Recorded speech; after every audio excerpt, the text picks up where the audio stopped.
Good afternoon, everybody. Happy Sunday. And I hope you had a good Sunday if you are in the UK or Nigeria.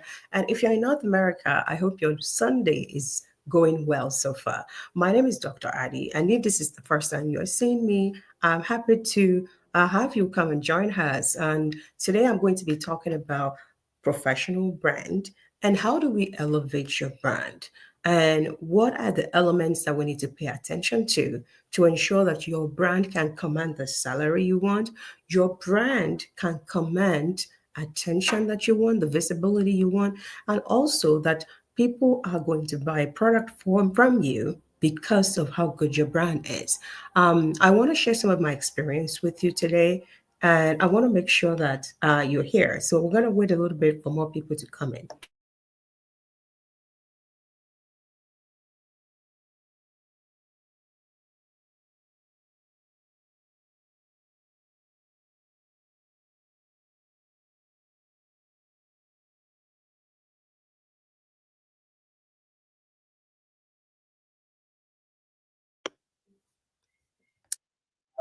Right. I'm hoping that I'm just waiting for more people to join us. And again, my name is Dr. Adi. If this is the first time you are coming on board, and today we're going to be talking about your personal brand, or let me just say professional brand. So, personal brand and professional brand, they're a little different from each other.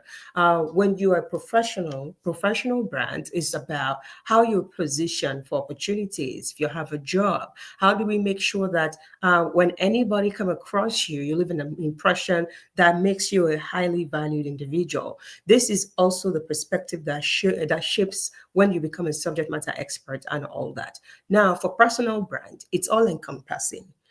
Your courage, your beliefs. It's not just about the professional brand. It's just all about who you are in totality.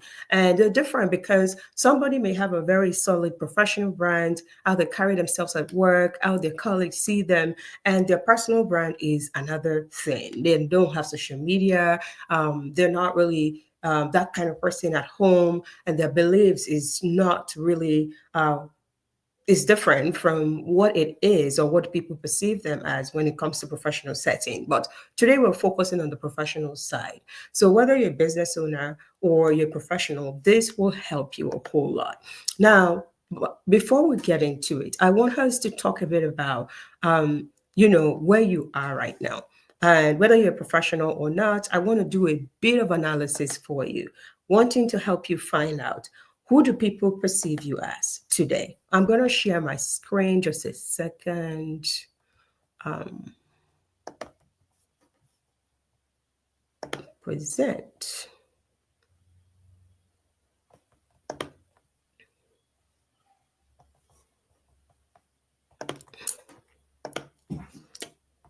Okay, so I'm currently presenting and I'm going to bring the presentation up. Um,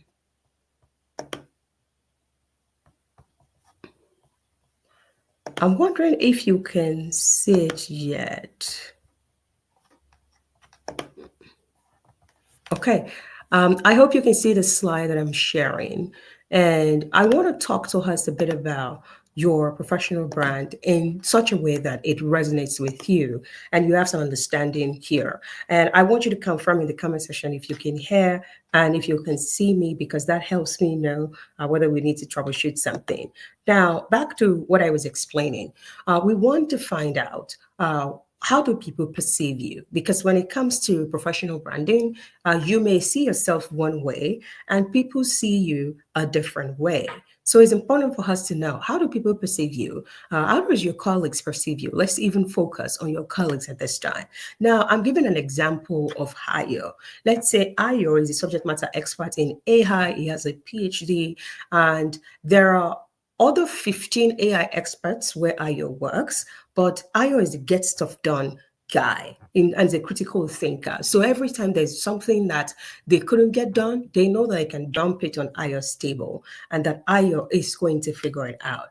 Ayo has a very good charisma, and it doesn't seem to be the type that can lead a team. So people perceive him as an individual contributor because he's timid and he's not a great speaker. So every time Hayo does a good job, so he has done this very good work. But what happens is that oftentimes somebody else will present Ayo's work. When Ayo's manager goes to meetings, he will be using the word I, like he was the one that did the work and not Hayo, because he feels like if people think it's Ayo that did the work, they will question whether the work is good. So his manager oftentimes will either be the one presenting Hayo's work or somebody else within the group. Ayo is not a good negotiator and is easy to please. So it can be skipped for the next promotion because it doesn't ask for much. Now let's talk about somebody else. So this is Joanne. Joanne is another person, and she works in the same organization as Aya. Remember, Aya has a PhD.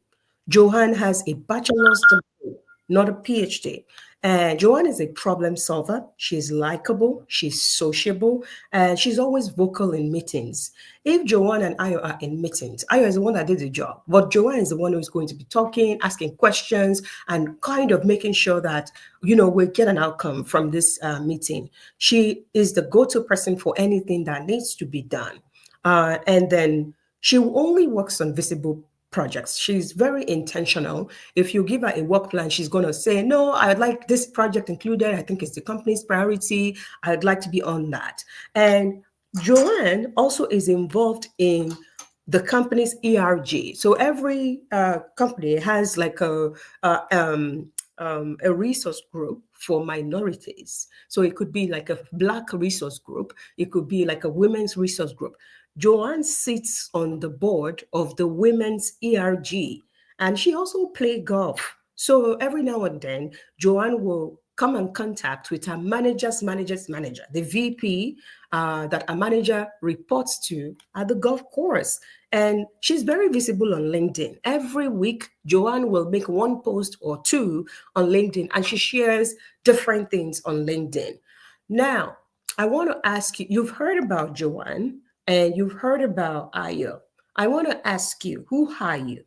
Let me direct this to you. Who are you? Based on this feedback, are you a Joanne?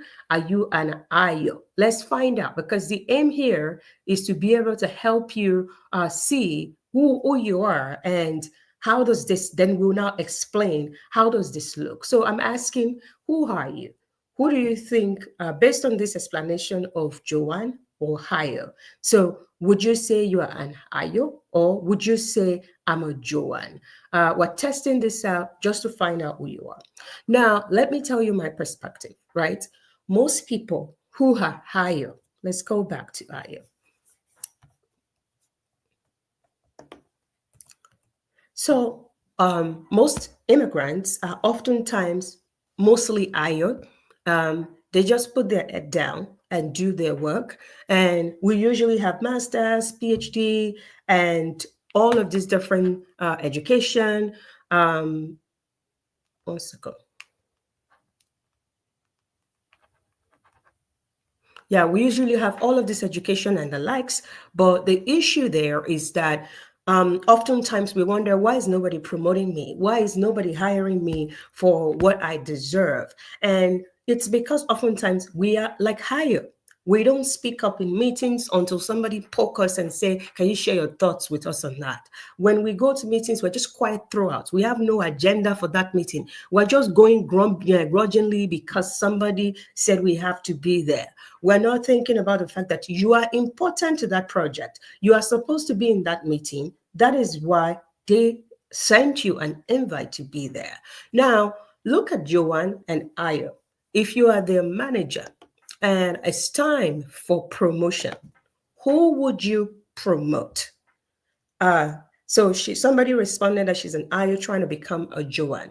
So if you are the manager of these two people and one of them should be promoted, who would you say that you would be happy to say, I'm going to promote that person? And this is not because of where you are, but this is you acting as the manager. In most cases, in corporate, I would tell you this, life is not fair.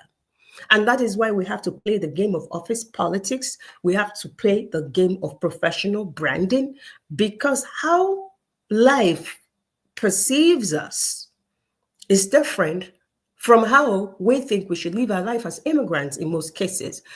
Joanne is oftentimes the kind of person you will promote because she has leadership acumen, because Joanne already played golf with her boss's boss.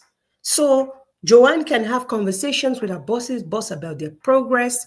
The boss's boss, who is going to approve the promotion, has more visibility to Joanne's work than he would ever have to Ayo.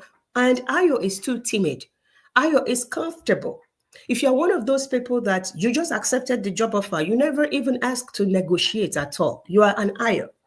If you're one of those people that you are sitting down and expecting that my work will speak for me, they will promote me because they understand that they have to promote you. They don't understand, because in this part of the world, if you don't ask for it, you'll never get it. People don't get what they didn't ask for. In this part of the world, you have to ask for things if you desire it. Now, if you don't ask for those things, you're one of those people who just say, I thank God that I have a job. Really? Really? Price of eggs, 30% increase in the last 1 year. Is the price of egg thanking you? Nobody is thanking anybody. We have to understand our value and ask for compensation that is in alignment with that.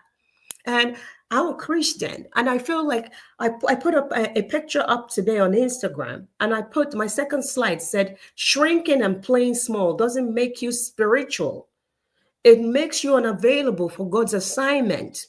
Being a Christian, being a religious person shouldn't be the reason why you are not negotiating. It shouldn't be the reason why you are not talking about the fact that I would like to be promoted, and these are 5 reasons why you should promote me.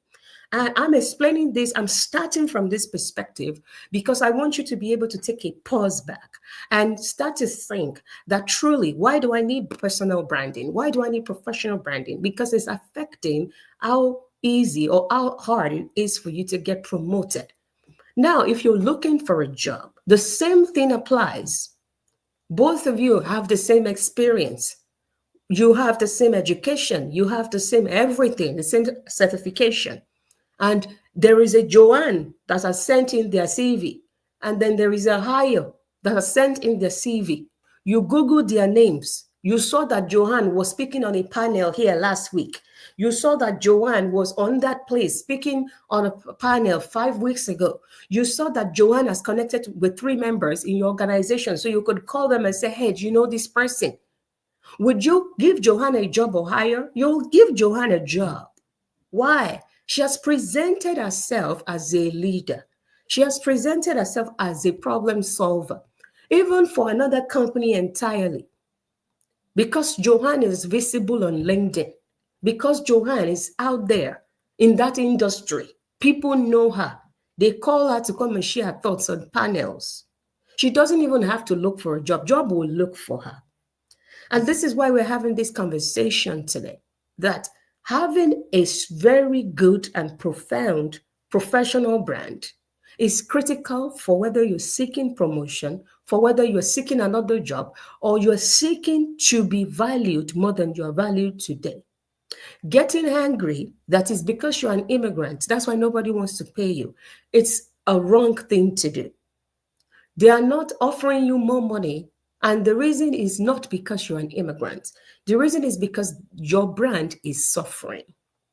Now, we want to move from this and talk about a few steps that I want you to take when it comes to your brand. The first thing I want you to do is what I call a brand audit.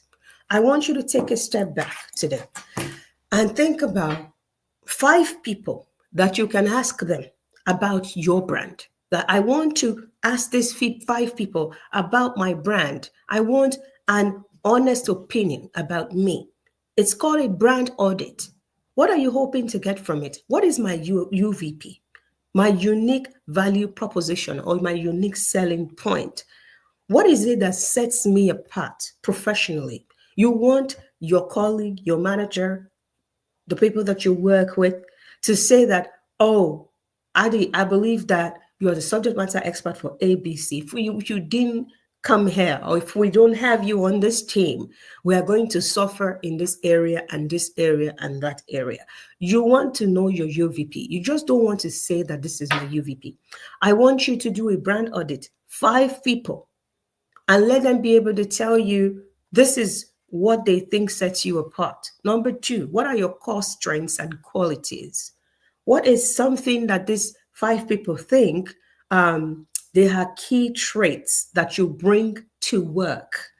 You want to know what the strengths are, what your qualities are, because these are your superpowers. This is what will make somebody promote you. This is what will make your manager said, okay, yeah. You also want to ask them that what do they think about your performance in the last 1 year when it comes to contribution to the team? You want a honest opinion. There is when you work with us, I give you this brand audit sheet that you are wanting these 5 people to help you understand those things. Before we start to fix anything, we need to know our starting point. We need to know what we're dealing with. So before you start to think about doing anything on your professional brand, I want you to conduct a brand audit so you know your starting point. Now, once you conduct that brand audit, don't get defensive. You may get some feedback that are not going in the direction that you like. What if they tell you that your achievement last year was not enough, or is something that is too small, or they don't remember, or something? Or what if they tell you some of your traits, some of your strengths, and you think otherwise? You also want to know areas that they think you can improve on. So there is a whole sort of questions that you want these 5 people to go through and give you honest opinion about your brand. This is critical. Your brand is your currency. Your brand is what you sell. Whether you're looking for a job or you're doing a business, your brand is what you sell. The value of your brand is what will make somebody pay you $250 for consultation. The value of your brand is what will make somebody pay you $4,000 for consultation. The value of your brand. So we need to do the brand audit so we can understand for where I am. What do people think I bring to the table? Your UVP, your qualities, your achievements. Know those things. Now, once you collate that information, I know that sometimes when you have this information, you want to sit down with it and think about, is there any gap there that they've given me some feedback that I need to now go on and work on a few things? I say things this way. This is how I see a brand. Before you start to say, I'm this big, you have to have something. Do your gap analysis. Know if there are areas of improvement. Go ahead and do those improvement. If your unique value proposition is not as strong as you want, that they are saying that you are good at this and you are good at that, when you look at what they say you are good at, they are not highly valued. They are not areas that can make somebody pay you 300K. There are areas that are a little lower priced. That somebody say, oh, you're a good communicator. I like the way you get the team together. They're not saying you're an AI expert. They're not saying when it comes to 3D printing quality control, we know that if we don't have you, we are going to miss it. We need your unique value proposition to be heavy, to make sense. If to you, the unique value proposition is watered down, then it's time for a skill gap analysis. It's time for open it up. It's time for, I need to rebrand myself. Can you rebrand yourself? Yes. I'm an example of a rebrand. I have a PhD in engineering. Over the years, I'd worked in the 3D printing industry. I'm a known subject matter expert in 3D printing with awards, with all of the accolades out there. And a few years ago, I pivoted to become a full-blown businesswoman. And all people think about me right now is I'm a career coach. I will help you buy business. I'll help you with immigration, study abroad, real estate. I changed my brand from a professional who is an achieved professional, a celebrated innovator, and moved it over to a businesswoman. How? Because you can always say, this is the direction I want my brand to go. And then you build the skills, you build the expertise, and then you build a presence in that space that you want to go. So if you do your brand audit and it's looking like, I don't like my UVP that much. I don't think my unique value proposition has enough weight. I don't think somebody will pay 300K if this is all I have to offer, because that's your unique value proposition. That's what sets you apart from the rest. If it's not going to help you enough for people to pay a lot of money, then it's time for you to say, you know what? Let me hop my game. Let me do better with this. Let me think about what is it that I need to add, or if I need to pivot out of this space to a place where I can have higher value. Now, if you now take your time, you learn those skills, you learn those expertise, and it's time for you to rebrand. When you want to rebrand, I want you to sit down and create a brand guide. Like, this is my journey. Have like a 6-month journey to your new brand or to your upgraded brand. Now, you may not even be changing to another industry. You may just feel like it's time for me to have a brand that keeps my job because they are laying people off in my company. Or it's time for me to build my brand outside the company because if they lay me off, I want to have enough connections and visibility in the industry so I can get another job. So you have every reason. Now, when you want to build a brand as a professional, never focus on just inside the company or outside the company. You have to always do both. You have to always have a solid brand in your industry, among people in your industry who don't work for your company, and also within your company. How do they view you? How do they perceive you? Both places, you have to build your brand. Now, let's talk about building your brand from the outside. If you're thinking, okay, I want to build my brand in my industry, I want to be known as a subject matter expert on ABC within my industry. Now, this is where using a platform like LinkedIn can be very handy. If you are that intentional and saying, is this industry, or I'm trying to be a known professional in so area, then you can use LinkedIn to start building. A few months ago, 2 months ago, I gave people in our global and thriving community a task on, I want them to use LinkedIn to enhance their brand, and for people looking for a job to use it to enhance their brand, and gave them a whole roadmap on what they need to do. And I want to share some of the things I told them to you. I want to explain how LinkedIn works. If you are connected to me and you are in my industry, and let's say Dr. Adi is a leader in the industry, and a lot of people, recruiters, hiring managers, and a lot of people in the industry that are connected to me. When a recruiter, just a second.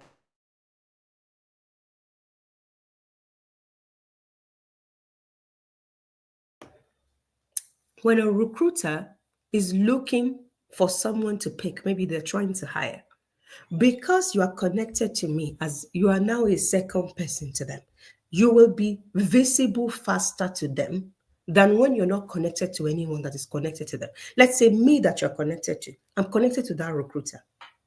Now, because that recruiter is looking for someone like you will be able to, you'll be visible to that recruiter, even if you are not friends with that recruiter. But because you are connected to me, the recruiter will see your profile on time. And this is why I want to say that when I look at people on LinkedIn, you are following people that are not in your industry. And I want you to go and analyze your LinkedIn friends. How many of these people are in my industry? How many of these people are in the location that I'm targeting for opportunities? If you are targeting opportunities in Canada, You want to get a job as a financial analyst in Canada. And then all of your friends on LinkedIn, they are in Ghana and they are all accountants. They are not in that location. Then there is a very high likelihood that anybody that will come to you in your DM that you want a job will be anyone looking for an accountant in Ghana. Because the proximity and the people that you have in your network is that. If you're looking for opportunity in Ghana and it's a financial analyst opportunity, then you need to intentionally say, I'm going to, on a monthly basis, had 50 people who are financial analysts who are living in Ghana or who are finance experts who are living in Canada. I would go and look for them on LinkedIn. There are ways to get it through Boolean, through joining different groups, going for webinars in that particular field. You will come across these people. You need to increase the amount of people in your LinkedIn that are going in the same direction as you. There's a Yoruba or a Nigerian parable that says that you only should follow people going in the direction you're going. Because if you follow people who are going in another direction, you may get lost. Or by the time they are going, then you remember that your own destination is different and they probably have called you. But you've missed road because you are following people that are going in a different direction than you. And this is why it is important that you have to analyze, who do I have on my profile, in my LinkedIn? And the people that I have in my LinkedIn, are we going in the same direction? If you feel like they're not going in the same direction as you, then we have to start to think, maybe I need to find the people going in the same direction because it helps me to be visible to recruiters. On the people that comes to our boot camp or the people that are on our CAP program, they will tell you that I was sitting down. A recruiter came to meet me on LinkedIn. A hiring manager wrote to me. It's algorithm. They are following people who are following those people. They are friends with people who are in those people's network. So when recruiters are looking for someone like you, you pop up fast. So still talking about how to use LinkedIn to build your brand. You have decided, I want to build my external. Remember, we've talked about a few things. We've talked about Joanne and Aya. We've talked about understanding that your brand matters and how to do a brand audit. We've now moved ahead to talk about two types of branding, within the company and outside the company, external branding. We are currently talking about external branding outside the company, and we're using LinkedIn as a platform that can help you. That through LinkedIn, you can brand your you can do external branding effectively by, first of all, ensuring that make it a point of duty to add at least 50 people who are in the same field, in the same country like yours, on a monthly basis. Send them a quick note and let them join your network. It's going to help you be visible. Number 2, join LinkedIn groups. Join LinkedIn groups. Don't just join the LinkedIn groups. Nigerians are good at collecting certifications we'll never use, joining a LinkedIn group we'll never participate in, paying for membership, and the membership we paid for, we will never be a part of those programs. When those membership, when they are doing their yearly event, they have a monthly hangout. We are not there. Why did you pay for it? It's of no use because you're not there. I want you to ensure that you are intentional. If you join a LinkedIn group on a weekly basis, spend 1 hour in the comment section of that group and look at various posts and remember that you're an expert. Remember that you have a degree. Remember that you have these 3 certifications and act like an expert. Comment intelligently. Put an argument, an intelligent argument in the comment section. We cannot continue to stay silent and expect ourselves to be called an expert because you have 5 certifications. What we have found out is that knowledge without action will lead to nothing. Certification without visibility will not cause you to be promoted. Africans are good as going to get another degree. I've got an MBA now. I've got nobody knows you've got an MBA, bro. Sis, the certification you got, nobody knows. Why? You put it under the table. You're hiding it. You're not talking to professionals in that field. You didn't join. They gave you a free access to their community for 1 year. After you pass that certification, have you ever gone back to use it? Did you network with people there? Did you attend some webinars to even be able to connect with like-minded people like you? When you attend the webinar and it's time to talk to people, did you actually talk to people or you just exited and said, I'm busy, I don't have time for this? That's why you're not going to get a good job. Why? Because this corporate life, it's about strategy. It's about networking. It's about positioning for opportunities. And it's about how people perceive you. We have seen online that some people will inflate everything. They would inflate their net worth with bogus stuff. I tell you this, I went to Nigeria and we went to this Bible study. A friend of mine invited me. In that Bible study, the girls that came, it was in Lekki. The girls, they have gold diamonds, they have Patek watch, like they were like MS bag. I now asked my friend, I said, Madam, look, am I in the middle of millionaires and whatnot? She said that in Nigeria, how you look is what people respect. They don't care if you have 10 plots of land. They care about how you look. People buy superficial. Nigeria. She was telling me that because me, she just called me, let's go to Kenya. I just wore one jalabia like that. I wasn't thinking about the bag that I want to carry. I just wore one jalabia and I went to the place and everybody's looking like royalty. And then she explained to me, she said, in this country, when you show up in this type of place, how you look is what determines your value. And take it from me, in the professional world, it is not by someone who has 20 certifications who has a PhD. It depends on the perception. How do people perceive you? Are you showing up in places? Are you talking in places? Are you intelligently contributing? Are they seeing you often and often?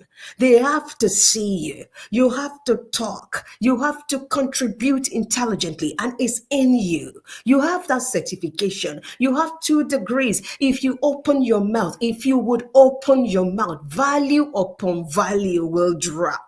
And you have to stop speaking soft. You are hearing it from me, especially when you are talking. And if you're in an American setting, you have to stop speaking like, oh, nobody can hear you. That was the first culture shock that I had moving from Canada to the US. People will talk to me. I'll say, oh, sorry. Oh, I'm sorry. Somebody wants to fall. I'll say, oh, I'm sorry. And when I talk, I will talk a little down, blah, blah, blah, blah. By the time I was 3 weeks on my new job, my boss, my manager called me and said, Adi, I love you, but your attitude, nah, it's not going to work around here. It's not going to work. You are a leader. Why are you apologizing? Like, I watch you apologize for things you didn't do. You can't be apologizing. He corrected me there. And he told me, he said, I need your voice to have a little more assertion in it. A little more assertion so that it's believable. Whatever you're saying is believable. When your voice is too low, then people don't think you know what you know. Ha! I heard that from a man who was 60 years old. that I needed to speak. In Yoruba, we call it sorosoke. Have you heard the word sorosoke? Remember, Andrea says sorosoke. Bufeko sorosoke.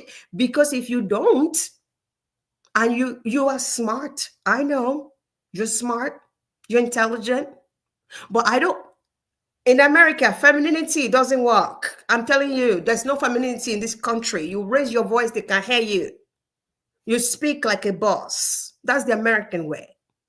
And I'm explaining this because from one terrain to another, and in most professional terrain, you can't be conveying professional information and your voice is bedroom voice. Nobody sees you as a leader if your voice is bedroom voice. You got a bones, okay. I know you guys are hearing me chime in some Yoruba there because these are the issues. And these are some of the issues why women are not promoted. These are some of the issues. Women over apologize for things we don't do. I'm Canadian. When I relocated here, as a typical Canadian, we apologize for everything, even for the air we breathe in. Canadians will apologize. It's a cultural thing. And then I relocated to another country and realized apologizing, especially when I'm not wrong, is weakness. And that using bedroom voice in boardrooms is not allowed. And these are things we need to know as women, as men, as immigrants, that presenting our brand is not just about, oh, I'm going to contribute. I'm going to contribute firmly. Why does this also matter? Have you ever been in meetings when you give a suggestion and then they just speak over you? Or have you been in meetings when you give a suggestion and 20 minutes later, somebody gave that suggestion and said, that's fantastic. The difference between you that first said it and the person that said it later and they said that's fantastic is communication. Communicate is not an accent issue. It's the assertion, it's the firmness.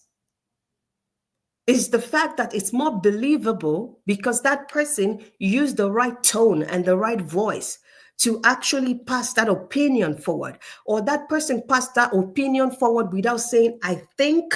No, they started with, from my experience, we should try this and that. You, as an immigrant, would say, I don't know if this is right or wrong, but I think we should. I'm not going to believe your answer. If you started it with, I don't know if this is right or wrong, but I think you should. That answer is already dead on arrival. How are we presenting things? Because the immigrant tone is not an accent issue. It's the tone of, I'm not sure of myself. And this is not only about external branding, it's also a big factor in internal branding. This is why you go to meetings and make contributions and nobody thinks it makes sense until somebody else does it. Or have you never experienced that? When you give a suggestion and then 20 minutes later, somebody says exactly what you said and then everybody accepted it. Has it never happened to somebody? Or you are talking and somebody else just took over it and started talking over you, and then you are thinking, what a disrespect. I'm explaining this because we have to find out what is making me work this hard and not get compensated well. We need to understand that your brand is what makes you or break you, is what really define the value that people put on you.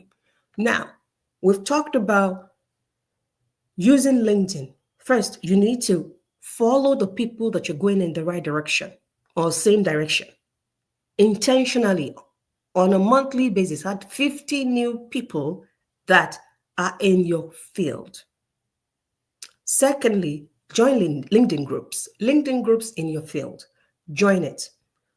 Three, contribute in those LinkedIn groups. Start contributing.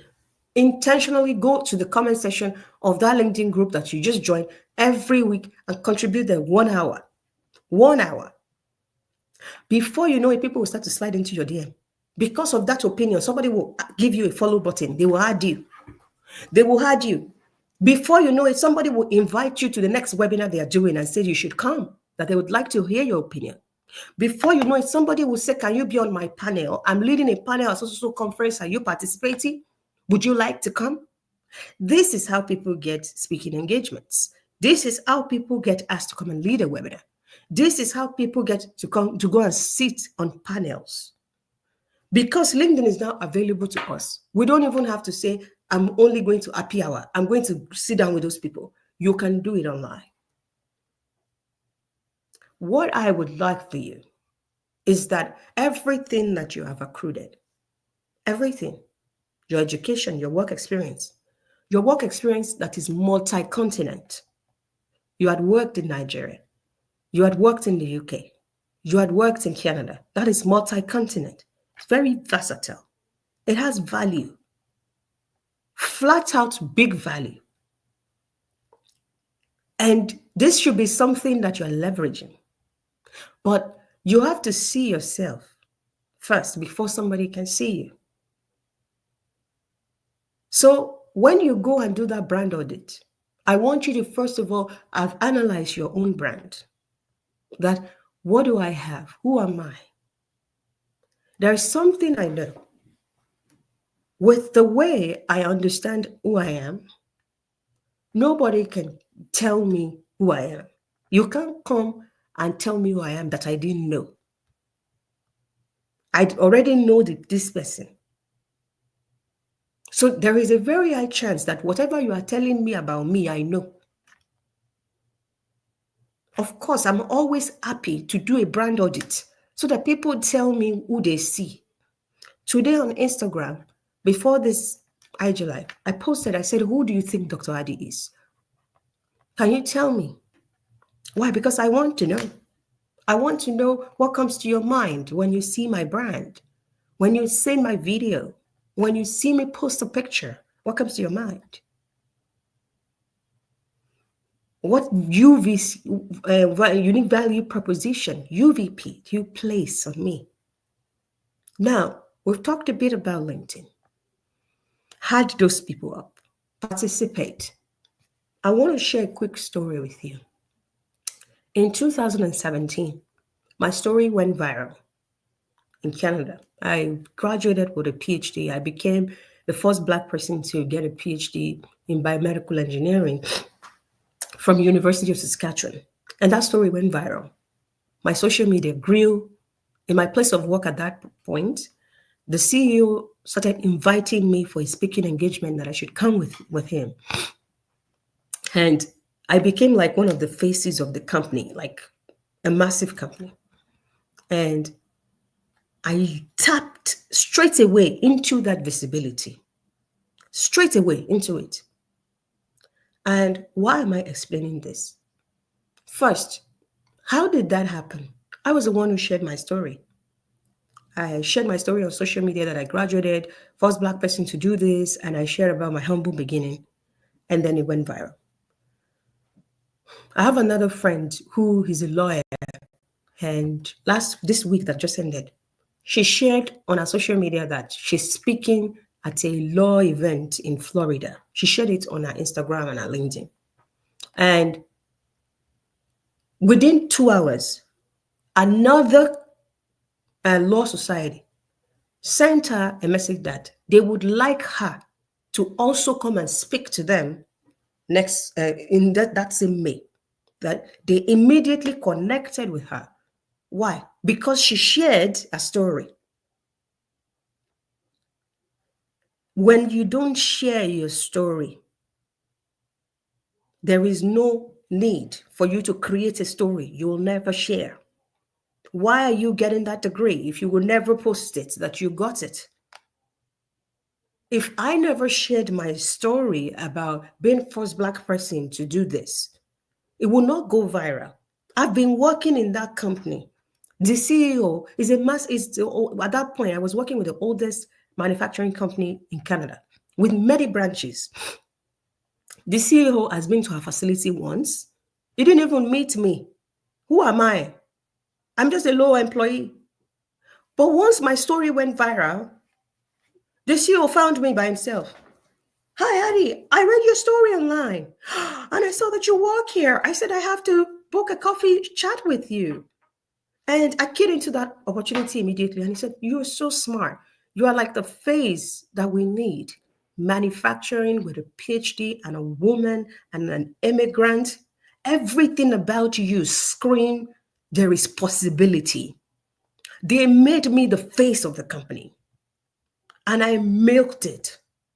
If I didn't share my story, I wouldn't become the face of the company where I've been working and nobody knew me. What story are you keeping that can change your life? What story are you keeping that you should actually write a book about?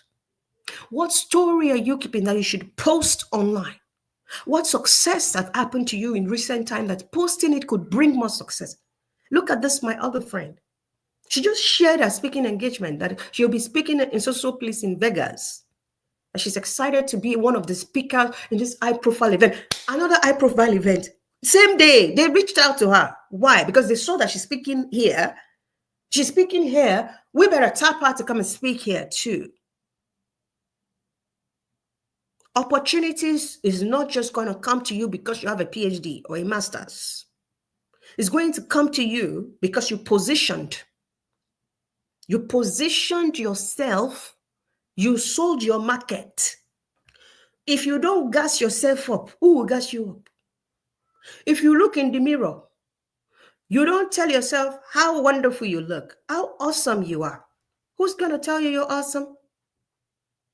If you don't see any big deal in the success you have, you know, one of the biggest things that happen to us as immigrants is because you say, village people will see it. Village people will see it. That's why you didn't post it. Village people. Loje post here. To village people. Something that would have brought another speaking engagement. Something that would have opened a door for you. You refuse to share it. I understand. When we move as immigrants, we're concerned about our accent. There are countries with worse accents than us. What is in your head that is not making you talk, that is not making you share your opinion? You need to drop it. The world is a global village. That they went to Harvard, you went to wherever school, they are not smarter than you. You are now here on a leveling ground. You share your opinion. You're an expert. So are they. Sometimes you're even a smarter expert because you've seen the world. So I'm asking you that you share your story. Now let's go to internal branding. I work for this company. I've been due for promotion and nobody's promoting me and I'm so angry. Let me give you some pointers. The reason why nobody is promoting you is because you're an IO. If you're just joining us, I want you to rewatch this after. I analyzed two personalities, Joanne and Io. And I'd like you to watch the analysis so you can determine who you are. People don't promote higher. They give them more work and don't thank them. Or when they thank them privately. People, if you are that person that the work that you've done, your manager will snatch your work and go and present it and just be using I. It's because you're an I. Nobody can do that to a Joanne. Joanne would have presented her work before the manager.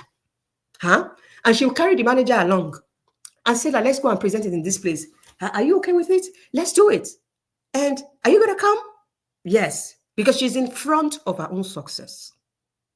If we have to win in that company that you are in, I want you to, first of all, take a step back to understand what are the pain points of this company? What is important to them today? What project has some of the biggest visibilities? We are just started second quarter. Go and ask to be a part of those projects with visibility.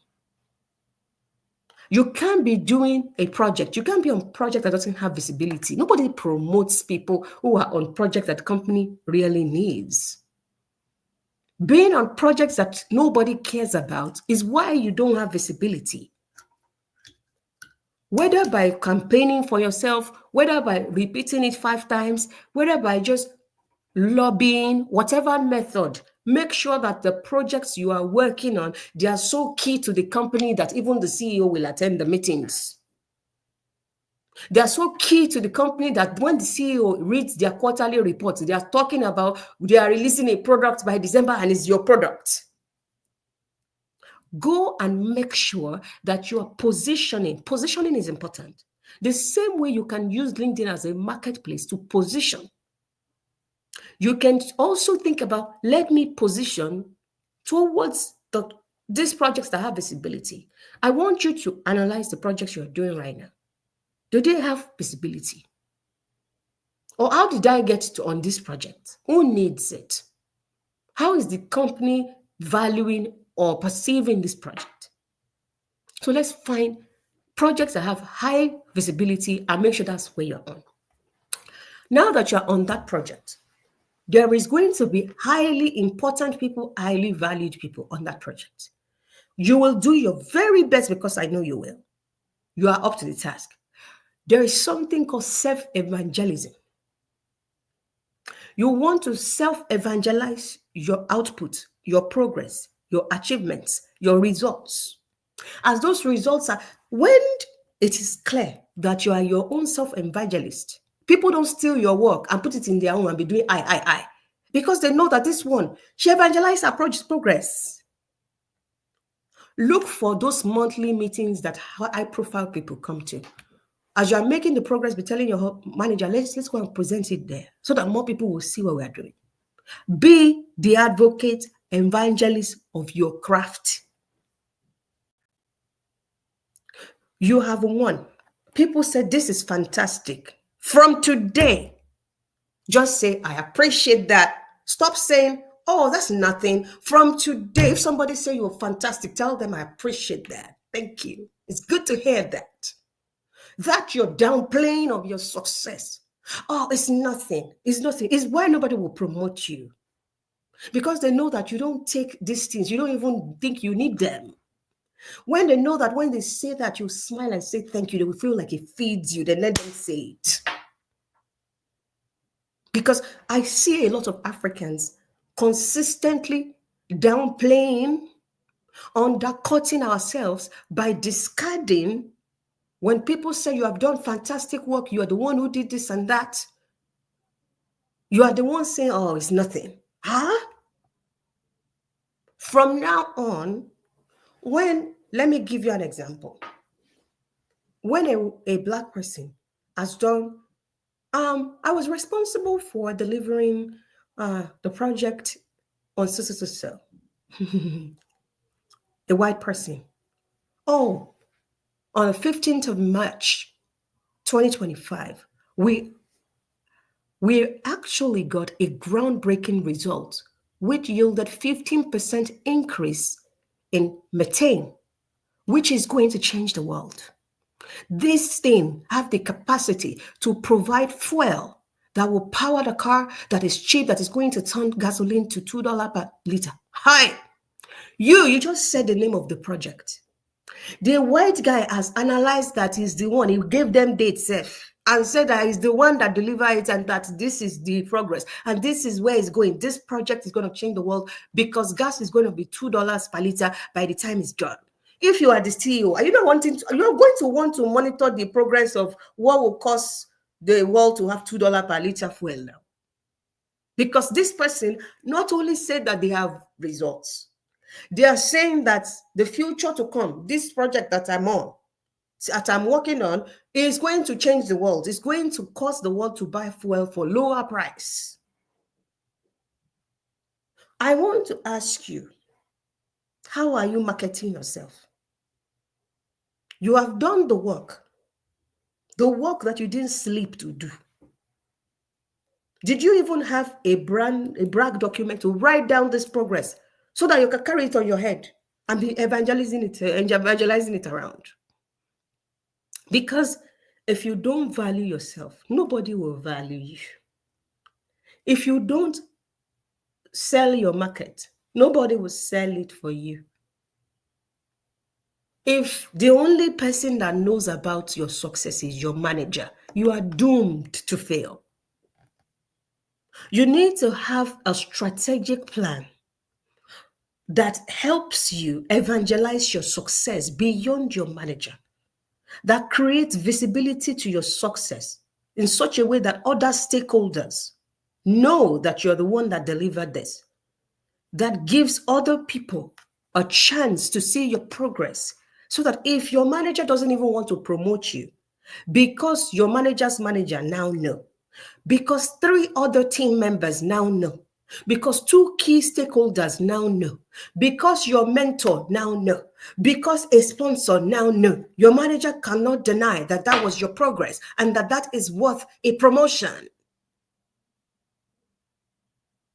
How many people know? Nobody except your manager. Even you even did the work. You didn't even tell your manager. It's important, especially today, that companies are laying people off. They are laying people off for being underperformers. Recently, Microsoft announced that they want to lay people off. And they said they want to lay the low performers off. And they said, come by yourself to ask for severance package and go. Don't let us lay you off. Just come by yourself. Do you not understand that some people will get laid off as low performers because they never shared their story, because they never shared their achievement, because nobody knows that they were the one that delivered those groundbreaking work? That is why they tag them as underperformers. Do you know? Because in corporate, it's the noise makers that get values. Noise maker are the people that everybody clap for. Noise maker. You have to be able to join the noise maker. You need to evangelize what you did. You need to talk about it. You need to make it visible. Why am I sharing this with everybody? Because everybody deserves to know. Because you need to keep your job, man. I've mentioned a few people. The project you're doing, how many stakeholders are you working with? Who are your stakeholders? How often are you giving them reports about your work? Do you have a mentor within that company? Do you have a sponsor? Do you? Because these are things that gives you visibility. Is your brand worthy to be sponsored? When I was my first job here in the US, I had gone to like an ERG event. It was a Christmas party. I just relocated to the US. It was just a month and a half or two. The person that I was sitting down beside was the vice president for diversity and inclusion. I didn't even know her. I just joined the company now, 2 months. My engineering is what I focused on, and I come to ERG. I go to different events just to meet people. I didn't know that the woman, the black woman beside me, was the VP for diversity and inclusion. I was talking to her. She asked me questions about me. I told her, asked me what I do. I said about 3D printing. It's in engineering, manufacturing. I said, oh, tell me a bit more. And then she said, do you want to meet tomorrow for lunch? I said, oh, I'm going to Canada. I said, for what? I said, I'm Canadian, that I have a TED talk, a TEDx talk to go and give. She said, you're giving a TEDx talk? Who is this lady? I wasn't keeping it a secret. I'm giving a TEDx talk, woman. Whoever you are, you better know. This woman was so excited. She took the flyer of the TEDx talk and she said she took my card. She said she's going to send me an email. On the next morning, she sent me an email. All the best with your TEDx talk. When it's out, let me have the YouTube link or anything like that. When are you coming back? She's the one running after me. I didn't know that she was a VP until she sent an email. She didn't give me a card. She said she didn't have a card. I just got her name.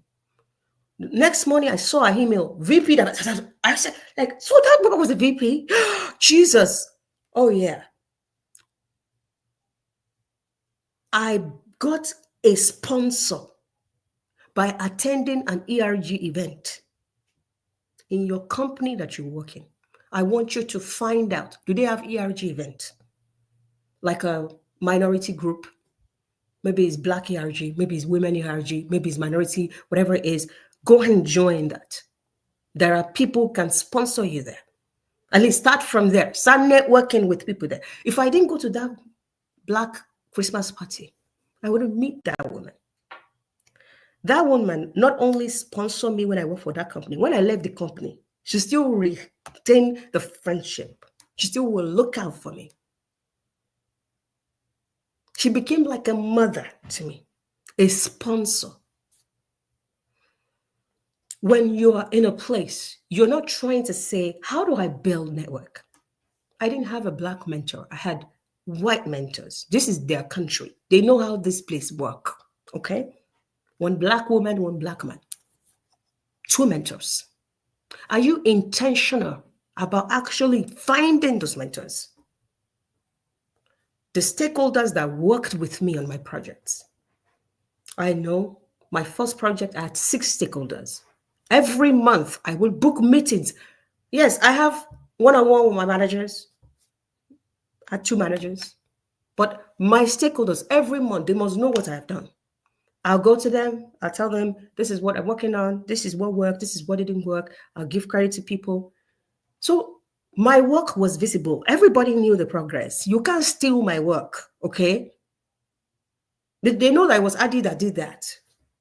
If you like, put it in your presentation and say, we did it. Oh, you can't even say, I did it, because people are going to be like, I thought Adi, that wasn't Adi's progress. They would challenge it. This is America. they don't hide it. I have another meeting to go. I want to divide this to 2 parts. And I'd like to end this shortly. But before I go, I want you to take a few pointers out of this. Think about, what is your brand today? Do a brand audit with 5 key people. Find out what they think about your brand. I want you to start to think externally. How do I up my brand? Internally, within the company I work for, what can I change? Or what do I have to adjust? Whether I need a very visible project now, or I need to find a time to talk more to my stakeholders so that they can know what I'm doing, so they can know my progress, so that somebody else is not taking my work. But what is important to me is that you move from being an Ayo to becoming a Joan, because all the assets that you have in you, your education, your work experience, your certifications, we can't use them until you are a Joan. They can't get the best value possible until we make you a Joan. I'm going to do a part 2 of this, I promise. And I hope this was useful to you. Thank you for joining today. And if you have any questions, I'll tell you. We run a boot camp, the Career Revival Boot Camp. One of the modules that I teach is personal branding, with sheets of what do you do for the brand audit? What is your 6-month plan to elevate your brand and blow it out of the road? What is your 18-month plan that you need to follow to have a solid plan that would help you, whether you are a business owner or a professional? The bootcamp covers this. You don't have to book a one-on-one with me for that. It's one of the things that you learn at the bootcamp. You're thinking, I want my brand to be solid. I want to be paid more. I want to really up my game this year. Please talk to us in the comment section or talk to us in the DM so we can help you understand how you be a part of the upcoming bootcamp. Thank you, everybody. Have a good rest of your day. Bye now. Thanks for joining.